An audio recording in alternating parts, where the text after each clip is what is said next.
Assalamualaikum warahmatullahi wabarakatuh.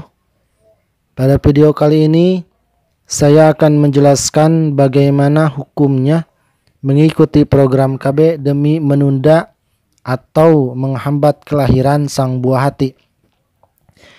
Pertanyaan kedua, bolehkah menggugurkan anak atau aborsi demi menutupi aib?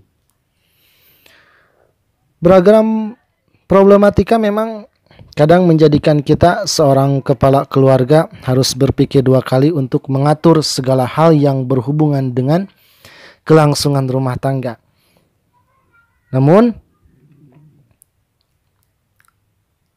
terlebih jika memang persoalannya menyangkut dengan keinginan untuk menunda kelahiran sang buah hati. Adapun terkait dengan persoalan di atas, para ulama merinci hukum penggunaan obat atau alat yang digunakan untuk mencegah dan menunda kelahiran anak, maka hukumnya menjadi 3 hukum. Yang pertama, hukumnya mubah apabila hal ini dilatar belakangi uzur seperti kemaslahatan merawat anak, kekhawatiran akan terbengkalainya perawatan anak, dan lain-lain. Yang kedua, hukumnya makruh jika proses penundaan ini tidak dilatar belakangi uzur sebagaimana yang di atas.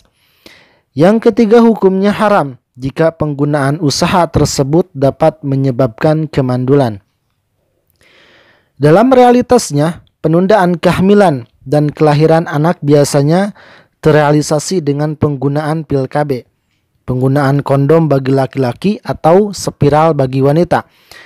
Praktek-praktek ini dinilai lebih ramah dan tidak menimbulkan bahaya baik penggunanya ataupun orang lain, termasuk sperma yang akan menjadi benih seorang anak. Praktek-praktek ini disamakan dengan azal, artinya yaitu mencabut dakar dari vagina agar keluarnya sperma tidak di dalam rahim, yang hukum asalnya adalah makruh. Namun apabila azal diperlukan, maka hukumnya mubah, seperti halnya karena takut atas bahaya yang diakibatkan dari rasa sakit waktu hendak melahirkan, dan lain sebagainya. Sementara itu, jika penggunaan perangkat-perangkat penunda kehamilan dapat menyebabkan kemandulan, seperti vasektomi, tubektomi, maka hukumnya adalah haram. Untuk mengenai praktek aborsi, terdapat pemilahan hukum oleh para ulama.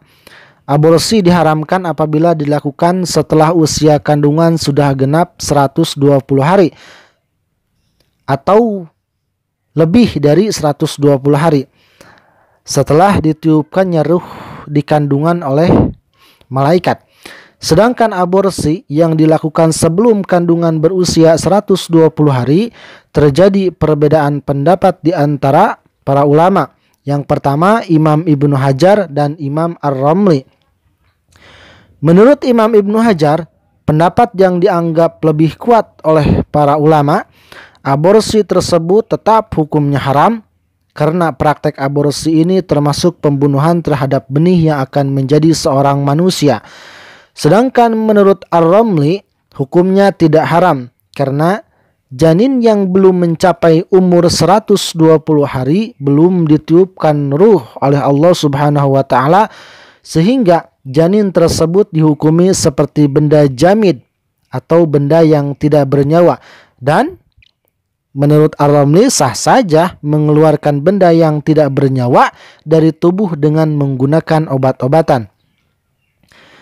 Berpijak dari keharaman aborsi, menurut kedua pendapat para ulama tadi, bahwa aib yang berupa rasa malu yang disebabkan benih janin yang berada dalam kandungan berasal dari hubungan di luar nikah tidak bisa dijadikan alasan memperbolehkannya aborsi, karena rasa malu yang muncul belum sampai pada taraf yang bisa memperbolehkan aborsi.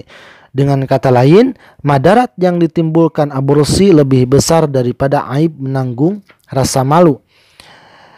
Untuk kesimpulannya, mengikuti program KB demi menunda atau menghambat kelahiran anak hukumnya adalah sebagai berikut. Makruh apabila mengikuti program KB bertujuan untuk menunda atau menghambat kelahiran atau kehamilan dan tidak adanya uzur. Boleh apabila mengikuti program KB bertujuan untuk menunda atau menghambat kehamilan dan disertai adanya uzur, seperti demi kemaslahatan merawat anak, kekhawatiran terlantarnya anak, dan lain sebagainya. Adapun menggunakan perangkat-perangkat atau obat-obat penunda kehamilan yang dapat menyebabkan kemandulan, maka hukumnya adalah haram. Sekian dari saya. Wassalamualaikum warahmatullahi wabarakatuh.